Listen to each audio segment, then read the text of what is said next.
De oorlog tussen Hamas en Israël kostte ook afgelopen week honderden burgerslachtoffers. We hebben gezien dat geschiedenis. Kijk hier voor deze video. En propaganda. Kijk hier voor deze video. Een grote rol spelen in dit conflict. Vandaag wil ik het met jou hebben over het andere ingrediënt van deze giftige cocktail.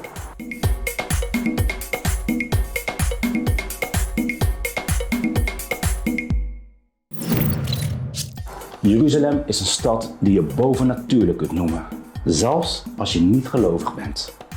Vanwege Jeruzalem is de strijd tussen Israëli's en Palestijnen van een andere dimensie dan andere conflicten in de wereld.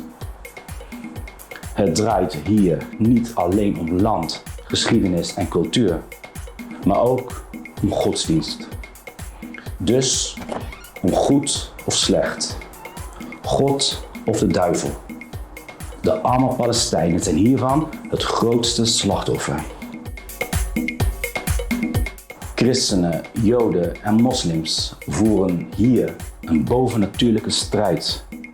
Ze geloven dat een epische eindstrijd eraan komt. En veel mensen denken dat dit binnenkort zal gebeuren. Ik zal je iets verklappen. Eigenlijk hebben ze gelijk. Want dit explosieve element kan van het Israëlisch-Palestijnse conflict een derde wereldoorlog maken. Toch kan dit element ook ooit de oplossing zijn voor dit conflict. Maar om dat te begrijpen moet je wel de geschiedenis kennen.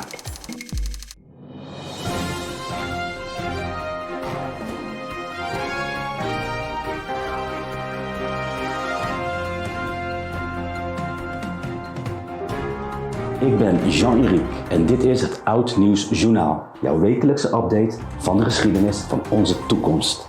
Zodat daarna ook jij de wereld weer net iets beter begrijpt.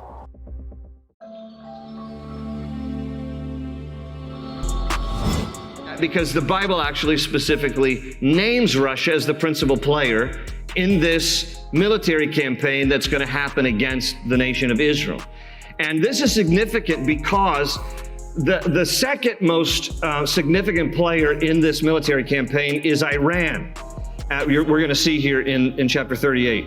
And this is very timely news because, listen, we're living in a day when I think we are seeing some of this unfold in our lifetime. Stel je voor dat de wereldgeschiedenis wordt opgedeeld in verschillende tijdperken. In elk van deze tijdperken gaat God op een andere manier met de mensheid om. Er zijn 7 van deze tijdperken. En we zitten nu in het 6e, het kerktijdperk.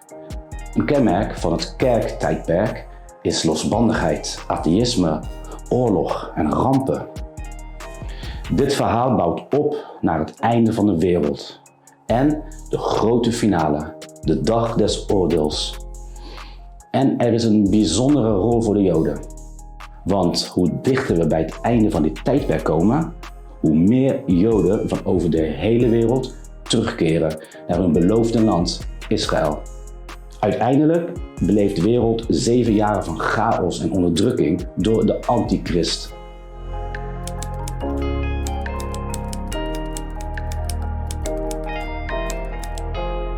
Het hoogtepunt is met de slag van Armageddon, die plaatsvindt in Israël. Hier verslaat Jezus de slechte legers die tegen Israël strijden. Alleen de Joden die Jezus als hun leider aanvaarden, overleven.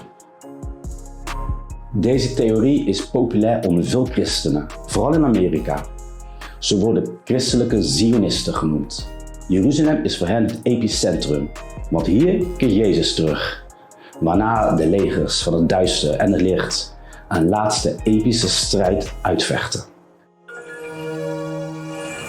We are the people of the light, they are the people of darkness, and light shall triumph over darkness. Met deze toespraak kondigde Netanyahu afgelopen week de tweede fase aan van de oorlog tegen Hamas. Hij noemde het de vervulling van de profetie van Jesaja. En hiermee bevestigt hij wat steeds meer christelijke Zionisten denken. We leven in de eindtijd. Voor hen is de profetie van Jesaja een belangrijke bron. Maar ook de geschiedenis is voor hen een bewijs. De eerste grote stap was het uitroepen van de staat Israël in 1948. De Zesdaagse Oorlog in 1967 maakte voor Israël een krachtige militaire macht die bovendien Jeruzalem veroverde. In 2018 verplaatste president Trump de Amerikaanse ambassade van Tel Aviv naar Jeruzalem. We moved the capital of Israel to Jerusalem.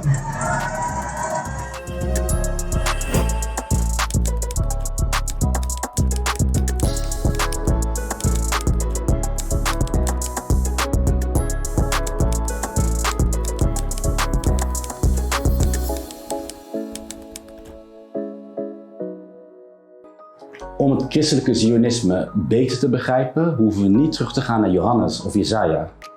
Dit is Cyrus Scofield. Hij is de auteur van de populaire Scofield Reference Bible uit 1909. Hij voegde commentaren toe aan de protestantse King James Bijbel.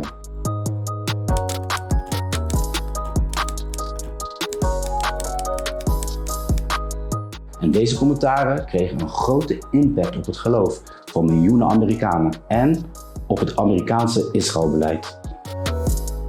Kort gezegd beweert Scofield in zijn commentaren dat een toekomstige Israëlische staat onvoorwaardelijke steun moet krijgen.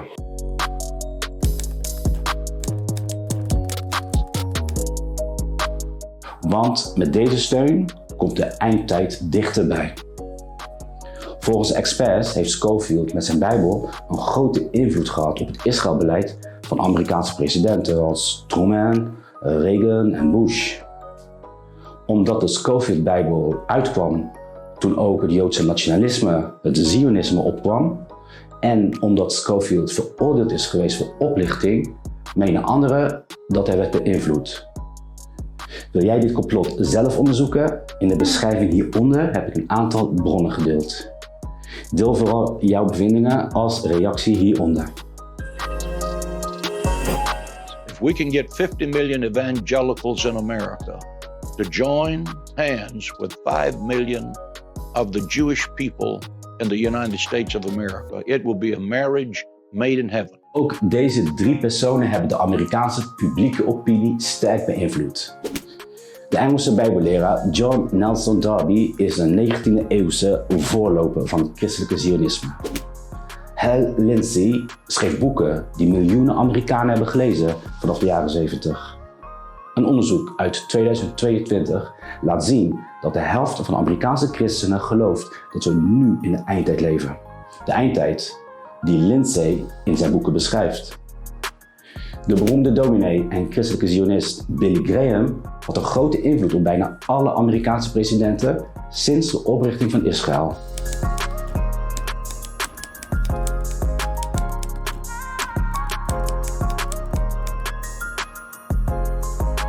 Voor de duidelijkheid, het christelijk zionisme is maar één van de vele christelijke interpretaties. Andere christenen, zoals katholieken en orthodoxen, lezen de eindtijdprofetie op een andere manier. Het christelijke zionisme is een geloof dat we moeten respecteren, zoals elk ander geloof. Deze gelovigen zien zichzelf als gewone mensen die opkomen voor, in hun ogen, de goede zaak, het volk van God. Maar ze beseffen vaak niet dat ze hiermee het Israëlisch-Palestijnse conflict negatief beïnvloeden. Zo doneren christelijke zionistische organisaties miljoenen dollars aan Israëlische kolonisten die nederzettingen bouwen op bezet Palestijns land.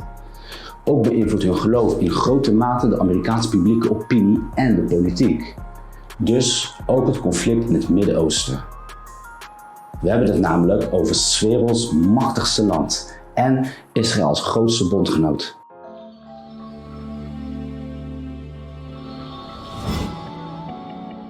De Egyptische sheik Safar al-Hawali beseft dit wel. Hij zegt: het christelijke zionisme is momenteel een groot probleem, omdat het grote invloed heeft in het machtigste land ter wereld. Joodse en christelijke zionisten werken samen om de antichrist te helpen. De Joodse staat is de Amerikaanse sleutel om de wereldmacht te behouden. Maar al-Hawali vergeet dat ook zijn eigen islamitische eindtijddenken negatief bijdraagt aan het conflict tussen Israëli's en Palestijnen. When Israel becomes the ruling state in the world, of course, the Jews will now be absolutely convinced the golden age has come back, we're ruling the world.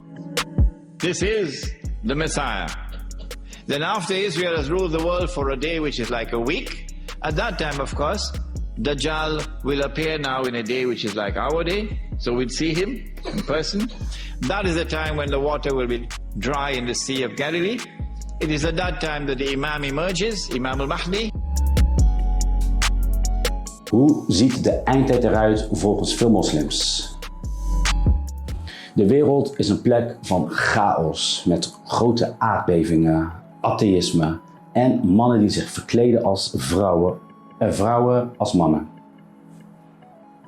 Zojuist hebben de Arabieren onder leiding van de Jood een vredesakkoord voor 7 jaar met de Romeinen gesloten. Maar dan kondigt een groot moslimleger met zwarte vlaggen uit Iran de volgende fase aan. De Mehdi verschijnt op een wit paard. Hij is de rechtvaardige gids, een afstammeling van de profeet Mohammed en een soort messias. De Mehdi sluit zich aan bij het moslimleger. Ondertussen keert ook de profeet Jezus terug op aarde. Hij sluit zich ook aan bij de Mehdi en samen veroveren ze Israël terug voor de islam. De Joodse macht en de wereldregering van de antichrist, die de mensen in afgoden liet geloven, houdt dan ook op te bestaan. Alleen bekeerde Joden overleven. In Jeruzalem is de Mehdi de baas van het laatste kalifaat. Er is een nieuwe wereldorde. Door zijn wereldrevolutie is de goede islamitische orde weer hersteld. De dag des oordeels is de laatste fase. In Jeruzalem klinkt dan een trompet, waarna de doden tot leven komen. In verschillende islamitische landen gelooft een meerderheid van de bevolking dat we in deze eindtijd leven. Moslims zijn verdeeld tussen Shiiten en Soenieten. Veel Shiiten geloven dat de Mehdi al onder ons is, maar hij houdt zich verborgen. Voor Soenieten is de eindtijd nooit een groot issue geweest, tot ongeveer 50 jaar geleden. Toen veranderde alles. Net als bij de christelijke Zionisten zorgde de Zesdaagse Oorlog, die Israël won in 1967, voor een islamitische opleving van het geloof in de eindtijd. Net als in Amerika werden islamitische boeken met dit onderwerp bestsellers in het Midden-Oosten. De boodschap was dat de staat Israël het islamitische kalifaat van de Mehdi in de weg staat. Want de eindtijd kan alleen plaatsvinden als Israël uit de weg is geruimd. De eliminatie van Israël is nog steeds een van de doelstellingen van het Sjiïtische Iraanse regime, waar Hezbollah onderdeel van is, en van de Palestijnse tak van de Soenitische moslimbroederschap, Hamas. Hun inval van 7 oktober noemde Hamas dan ook de Al-Aqsa-storm. Al-Aqsa is de islamitische naam voor Jeruzalem. En de Al-Aqsa-moskee is volgens sommige moslims de plek waar de profeet Jezus terugkomt en het laatste oordeel plaatsvindt. Maar het is ook de plek waar de Joden hun derde tempel willen bouwen, waarna hun eindtijd pas kan aanbreken. Op 5 april was er op deze heilige plek een grote confrontatie tussen moslims en het Israëlische leger.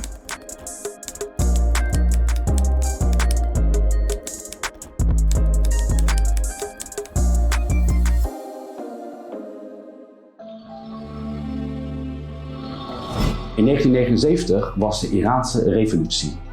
Veel Sjiïten zagen en zien dit als het teken dat de Mehdi zich binnenkort bekend maakt. Ayatollah Khamenei en premier Ahmadinejad zeiden dit in verschillende toespraken. has promised us a man of kindness, a man who loves people and loves absolute justice, a man who is a perfect human being, and is named Imam al-Mahdi, a man who will come in the company of Jesus Christ and the righteous. یه جهان داره تغییر پیدا می‌کنه. نظم جدیدی بر این جهان حاکم خواهد شد. چیه این نظم جدیدی که میشه؟ Tegelijkertijd zeiden ze dat het Joodse en christelijke Zionisme dan zullen worden uitgeroeid. In hetzelfde jaar van de revolutie, 1979, viel de groep van Al-Otaibi de moskee van Mekka aan. En hiermee wilden ze de eindtijd versnellen.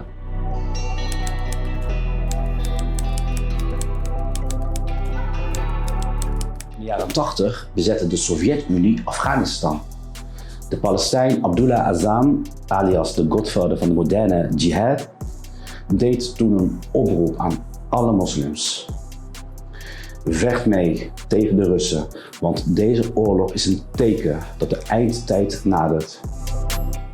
Osama Bin Laden beantwoordde ook zijn oproep. Een van hun geldschieters was de VS.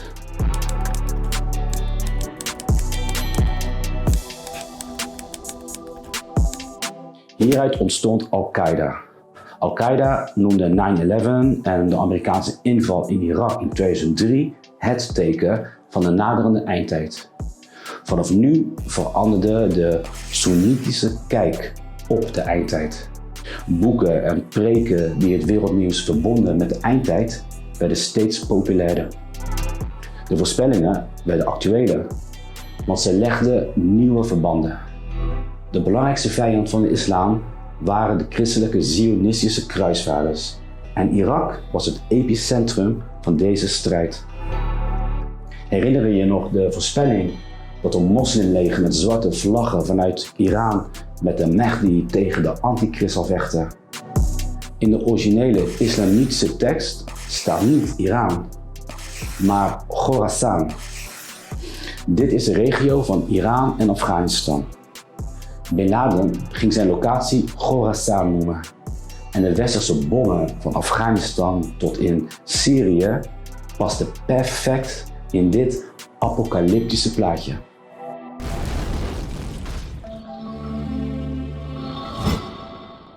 Maar het meest apocalyptisch was toch wel IS. De islamitische staat van Irak en Syrië was eigenlijk een eindtijdbeweging. Veel IS'ers geloofden dat de grote eindstrijd nu al bezig is. Want hoe duidelijker wil je het hebben? Ze riepen het kalifaat uit en dit was hun vlag. Daarnaast, de toespraken van hun leiders waren vooral apocalyptisch van toon. Kijk, dit Syrische plaatsje heet Dabiq. Waarschijnlijk heb jij er nog nooit van gehoord. Maar toch zou hier volgens IS het ultieme eindtijdgevecht gaan plaatsvinden.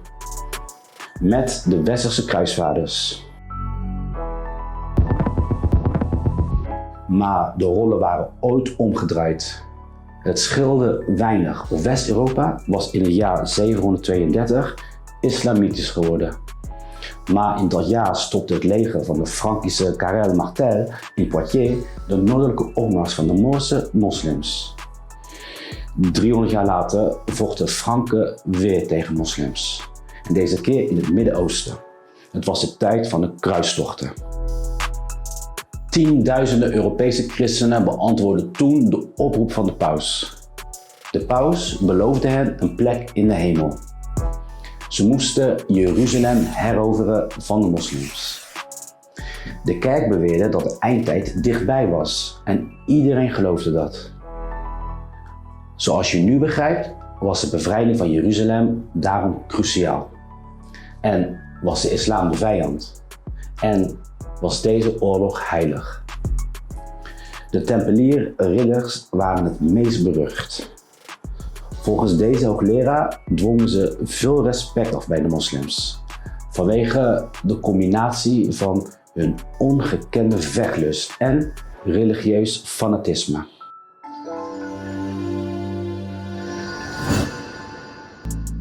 net zoals ik bij de christelijke Zionisten heb gedaan, is het goed om bij het islamitische eindtijddenken een paar nuances aan te brengen. Vooral wat betreft de eindtijd zijn er heel veel verschillende meningen onder moslims. Dat komt omdat de Koran geen apocalyptisch boek is, zoals Openbaringen.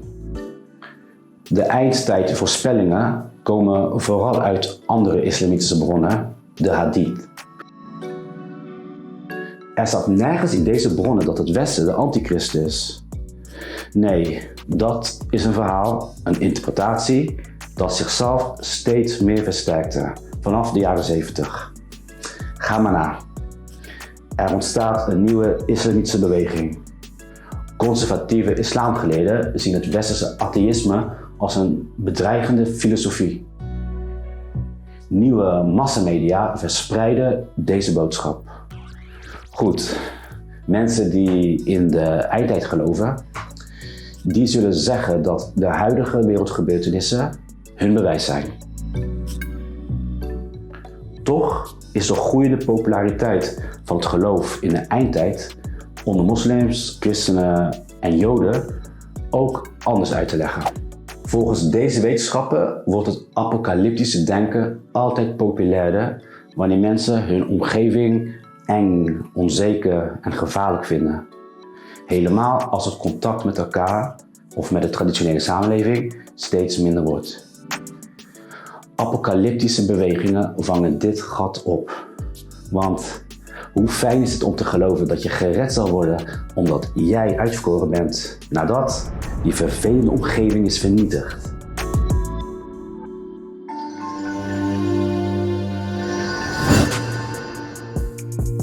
In de Joodse, christelijke en islamitische eindtijd is Jeruzalem dus de gemene deler. Het gemene is dat wat hen deelt, hen ook verdeelt. Het lijkt op een vloek, want precies zo ziet hun start en eindpunt eruit. The descendants of Ishmael are the Arab people. The descendants of Isaac, the promise that was revealed through the child Isaac, Abraham's son, are the Jewish people. There's been an animosity between the children of Ishmael and the children of Isaac since the book of Genesis. And it is basically over jealousy of the promise. In a nutshell, that's really what it is. But to be more specific, ladies and gentlemen, the vitriol, the animosity, the hatred of Hamas and others like them towards the Jewish people is plain and simple. It is incited by Satan himself because anti-Semitism is Satanism. Just before the sacrifice, Allah replaced his son with a sheep, and Prophet Ibrahim sacrificed it instead. Each year during the month of Dhul Hijjah, many Muslims from all over the world travel to Mecca. These pilgrims go to Mecca. Ibrahim is de stamvader van de 3 geloven, oftewel de Abrahamitische geloven. Volgens de gelovigen leefde hij rond 2000 voor Christus en hij was een revolutionair. Hij introduceerde namelijk het geloof in één almachtige God, in een tijd waarin iedereen in meerdere goden geloofde. De Koran en de Bijbel zeggen allebei dat Abraham 2 zonen had. Ismaël, de oudste, stichtte Mekka en was de voorouder van de Arabieren en dus van de profeet Mohammed. Isaac was de voorouder van het Joodse volk en dus van Jezus. Because anti-Semitism is Satanism. De nakomelingen van de 2 broers zijn dus allebei Semitisch. Volgens moslims zegende Ibrahim beide zonen. Volgens de Joden ging Gods profetie alleen met Isaac verder. Maar anders dan Gary Hamrick beweert, spreken de Bijbel en de Koran niet over haat en nijd tussen de 2 halfbroers. Ze begroeven zelfs samen hun vader Abraham. Toch laat de denkwijze van de dominee goed zien hoe gelovigen dit familiedrama omzetten in een wij-zij denken.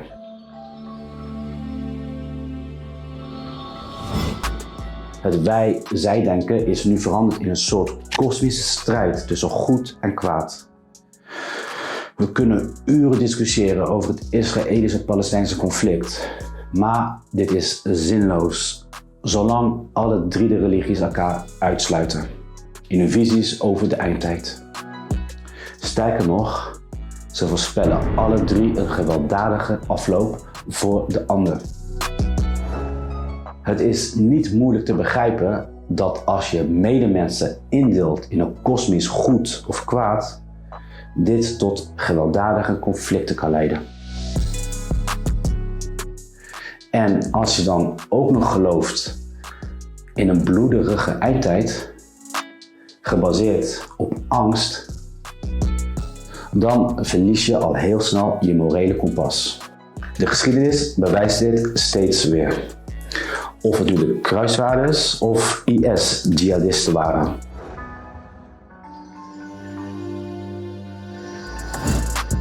Nergens is deze verdeeldheid duidelijker zichtbaar dan op deze plek in Jeruzalem. Dit stuk grond is maar 0,14 vierkante kilometer groot. Even groot als het Alcatraz-eiland. Alles wat de drie religies delen en verdeelt, komt hier samen, bij de Gouden Poort. Joden geloven dat hun Messias in de eindtijd door deze poort zal binnenkomen. Christenen geloven dat Jezus die Messias is, wat door Joden als een belediging wordt gezien. Terwijl de moslims wel geloven dat Jezus terugkomt, maar niet als een Messias, want dat is hun eigen Mehdi.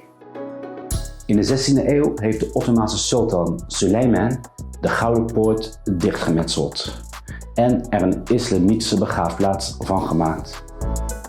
Op dezelfde plek heeft koning Salomo, Suleiman in de Koran, de eerste tempel gebouwd. En volgens de Joden en veel christenen breekt de eindtijd pas aan als hier de derde tempel wordt gebouwd.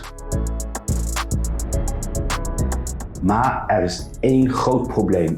Op dezelfde plek bevindt zich de derde heiligste plaats van de islam, de Al-Aqsa moskee, waar volgens de islam het laatste oordeel zal plaatsvinden.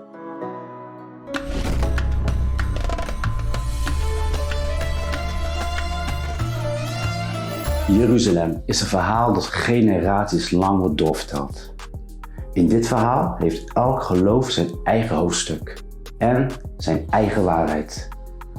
En daarom zit het conflict tussen Israëli's en Palestijnen muurvast.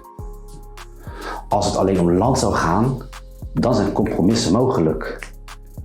Maar hoe sluit je compromissen met de duivel? De meeste pro-Palestina en pro-Israël demonstranten zijn oprecht bezorgd om Palestijnen of Joden. Ze hebben niet de eindtijd in gedachten. Maar wij seculiere Europeanen hebben niet in de gaten hoe ongelooflijk belangrijk geloof nog altijd is in de wereld buiten Europa. De demonstranten beseffen ook niet dat ze pionnen zijn in een grotere strijd tussen christelijk zionisme en islamitisch jihadisme. En deze strijd maakt het conflict van nu in het Midden-Oosten erger en erger. En het grootste slachtoffer hiervan, dat zijn de Palestijnen. Het christelijk zionisme wil de terugkeer van Jezus versnellen en steunt daarom Joodse kolonisten in bezet Palestijns gebied. Ze bidden voor de bouw van de derde tempel in Jeruzalem, wat tot de derde wereldoorlog kan leiden. Aan de andere kant geloven sommige moslims dat de eindtijd, dus de herstelde islamitische orde, niet aanbreekt totdat Israël verslagen is. En dit maakt het Israëlisch-Palestijnse conflict apocalyptisch, waarbij geweld wordt goedgepraat. Want als je in deze eindtijd gelooft, waarom zou je dan nog een vredesakkoord met Israël willen?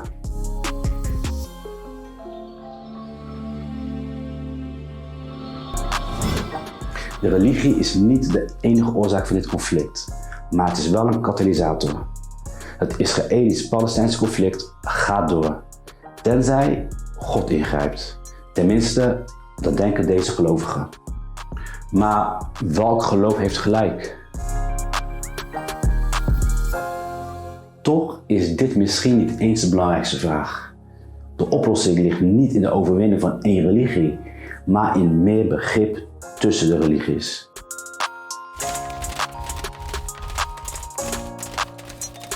Jeruzalem is een moeilijk verhaal, vol wanhoop, op zoek naar hoop. De wanhoop duurt waarschijnlijk nog vele bladzijden. Dus waarom maken we van het probleem van Jeruzalem niet de oplossing? Godsdienst kan namelijk ook het beste uit de mens naar boven halen. En dat kan gebeuren wanneer de Abrahamitische godsdiensten realiseren dat ze meer met elkaar delen dan hun gedeelde verdeeldheid. Het verhaal van Jeruzalem staat in zijn stenen geschreven. Iedereen probeert het de bladzijden van morgen te vinden. Maar het laatste hoofdstuk kan ons verrassen. Want als daar hoop op komt, als het zonlicht van een nieuwe dag door de oude stadsmuren, en wanneer Jeruzalem een verhaal van vrede wordt, dan is Jeruzalem eindelijk dat wat in haar naam staat geschreven. Een stad van vrede.